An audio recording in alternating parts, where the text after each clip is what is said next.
അശ്വതി, ഈ സെക്സ് റാക്കറ്റിന്റെ മുഖ്യ കണ്ണി ബിലാൽ എന്ന് തന്നെ പറയേണ്ടി വരും. കാരണം ഈ ബിലാലിന്റെ റിമാൻഡ് റിപ്പോർട്ടിലെ വിവരങ്ങൾ സൂചിപ്പിക്കുന്നത് യുവതികളെ അയച്ചത് ദുബായിലെ എലൈസ ഇവന്റ് എന്ന സ്ഥാപനത്തിലേക്കാണെന്നുള്ളതാണ് വിവരങ്ങൾ പുറത്തു വരുന്നത്, അല്ലേ?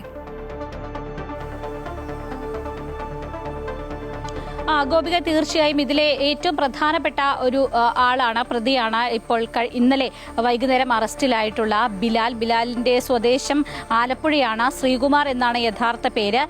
ഇന്നലെ 8:30 ഇയാളുടെ അറസ്റ്റ് രേഖപ്പെടുത്തിയത്. ഇന്ന് ഇയാളെ റിമാൻഡ് ചെയ്തിരിക്കുകയാണ്.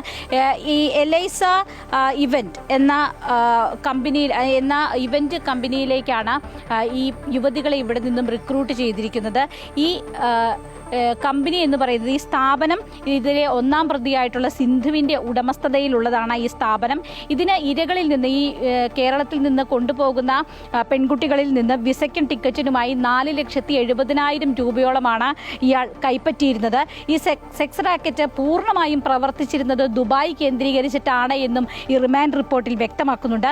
നിരവധി യുവതികളെ ഇത്തരത്തിൽ ബിലാൽ ഇവിടെ നിന്നും കൊണ്ടുപോയിട്ടുണ്ട്. ബിലാലിൻ്റെ പേരിൽ നിരവധി ബാങ്ക് അക്കൗണ്ടുകളും സിം കാർഡുകളും ഒക്കെയുണ്ട്. അറസ്റ്റിലാവാനുള്ളത് ഇനി ഈ കേസിലെ ഒന്നാം പ്രതിയും അതുപോലെ തന്നെ 5ാം പ്രതിയുമായിട്ടുള്ള ഷംനയും റഹ്മത്തുമാണ്. ഇവർ രണ്ടുപേരും മാത്രമാണ് ഇനി ഈ നിലവിൽ ഈ പ്രതിപട്ടികയിലുള്ള ആളുകളിൽ അറസ്റ്റിലാകാനുള്ളത്. ഈ ബിലാലിന്റെ സാമ്പത്തികം ഉപയോഗിച്ചുകൊണ്ട് ഇരകളെ സ്വാധീനിക്കാൻ സാധ്യതയുണ്ട് എന്നും പോലീസ് ഈ റിമാൻഡ് റിപ്പോർട്ടിൽ വ്യക്തമാക്കുന്നുണ്ട്.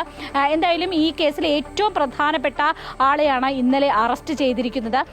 ഇതിന് കൃത്യമായിട്ടുള്ള തെളിവുകൾ, അത് ബാങ്ക് സ്റ്റേറ്റ്മെന്റുകളും ഒപ്പം തന്നെ ഇതുവരെ അറസ്റ്റിലായിട്ടുള്ള സിന്ധു അടക്കമുള്ള ആളുകളുടെ ചാറ്റുകൾ, ഫോൺ കോളുകൾ, അത്തരത്തിലുള്ള കോണ്ടാക്റ്റുകൾ, ഇതൊക്കെ ഇയാൾക്ക് എതിരെയുള്ള തെളിവായിട്ടും വന്നിട്ടുണ്ട്. എന്തായാലും ഈ കേസിൽ ഇനി ദുബായിലുള്ള 2 പേരെ കൂടിയാണ് അറസ്റ്റ് ചെയ്യാനുള്ളത്. എന്തായാലും നിരവധി പെൺകുട്ടികളെ ഇവിടെ നിന്നും കൊണ്ടുപോയിട്ടുണ്ട് എന്നതിനും സാമ്പത്തികമായിട്ട് അവരെ ദുരുപയോഗം ചെയ്തിട്ടുണ്ട് എന്നതിനും ഒക്കെയുള്ള വ്യക്തമായിട്ടുള്ള തെളിവുകളാണ് ഈ ബിലാലിന്റെ അറസ്റ്റോടുകൂടി പോലീസിന് ലഭ്യമായിരിക്കുന്നത്. ഗോപിക, അശ്വതി സൂചിപ്പിച്ചപ്പോൾ തന്നെ ഇതൊരു വലിയ നെറ്റ്വർക്ക് ആണെന്ന് തന്നെ പറയേണ്ടി വരുമല്ലേ? കാരണം ഈ ബിലാലാണ് നിരവധി പെൺകുട്ടികളെ വിദേശത്തേക്ക് കൊണ്ടുപോയത്. തീർച്ചയായിട്ടും ഇതിൽ ബിലാലിൻ്റെ ഒരു പങ്കാണ് ഈ ബിലാലിൻ്റെ റിമാൻഡ് റിപ്പോർട്ടിൽ പറയുന്നത്. പക്ഷേ അതിൽ കൂടുതൽ കാര്യങ്ങൾ എന്തൊക്കെയാണ് ഈ ദുബായിൽ സംഭവിച്ചത്, ഈ കേസുമായിട്ട്, ഈ കേസിൻ്റെ ഡെപ്ത് എത്രത്തോളമാണ് തുടങ്ങിയ കാര്യങ്ങളൊക്കെ തന്നെ ഈ റിമാൻഡ് റിപ്പോർട്ടിൽ വ്യക്തമാക്കുന്നുണ്ട്. അതായത് അതിൽ ഈ പരാതിയിൽ കൃത്യമായി പറയുന്നുണ്ട്, ഈ പെൺകുട്ടികളെ ഇവിടെ നിന്നും അവിടേക്ക് കൊണ്ടുപോവുകയും വെളുത്ത ഒരു പൊടി ഇവർക്ക് കലക്കി കൊടുക്കുകയും അതിനുശേഷം ഈ പെൺകുട്ടികൾ ബോധരഹിതരായി വീഴുകയും ശേഷം നിരവധി ആളുകൾക്ക് ഇവരെ ചൂഷണം ചെയ്യുന്നതിന് വിട്ടുകൊടുക്കുകയും ചെയ്യുന്നു എന്നതാണ് ഈ പെൺകുട്ടികളുടെ പരാതിയിൽ പറയുന്നത്. അക്കാര്യങ്ങളും ഈ റിമാൻഡ് റിപ്പോർട്ടിൽ വ്യക്തമാക്കുന്നുണ്ട്. ഒപ്പം തന്നെ നിരവധി സാമ്പത്തികമായിട്ട് 4,70,000 രൂപയോളമാണ് ഒരാളിൽ നിന്ന് ഇവർ കൈപ്പറ്റിയിരുന്നത്. ആ തുക ഒരുപക്ഷെ അതിൽ കൂടാം കുറയാം. അങ്ങനെ നിരവധി ആളുകളിൽ നിന്ന് വിസയ്ക്കും മറ്റ് കാര്യങ്ങൾക്കും വേണ്ടി ഇവരിൽ നിന്നും സാമ്പത്തികം കൈപ്പറ്റിയിട്ടുണ്ട് എന്നും ഇതിൽ വ്യക്തമാക്കുന്നുണ്ട്.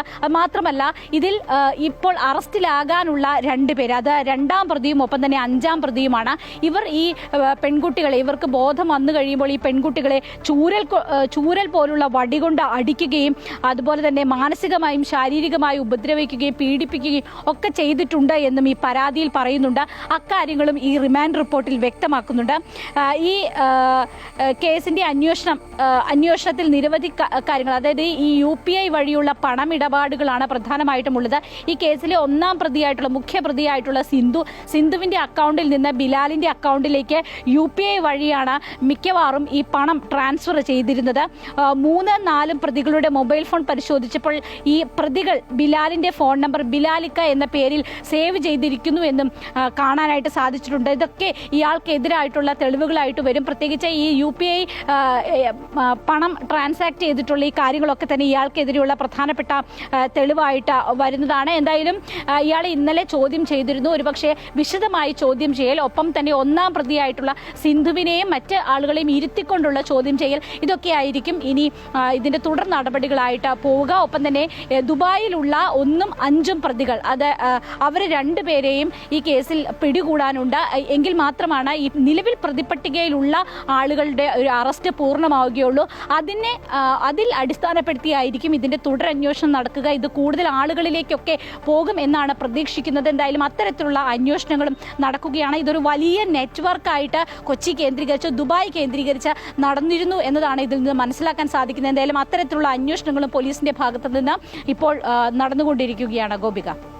ശരി, കൊച്ചിയിൽ മോഡലിംഗിന്റെ മറവിലെ വിദേശ സെക്സ് റാക്കറ്റ് കേസിൽ മുഖ്യപ്രതി ബിലാലിന്റെ റിമാൻഡ് റിപ്പോർട്ട് വിവരങ്ങൾ പുറത്തുവന്നു. AT അശ്വതിയാണ് വിവരങ്ങൾ നൽകിയത്.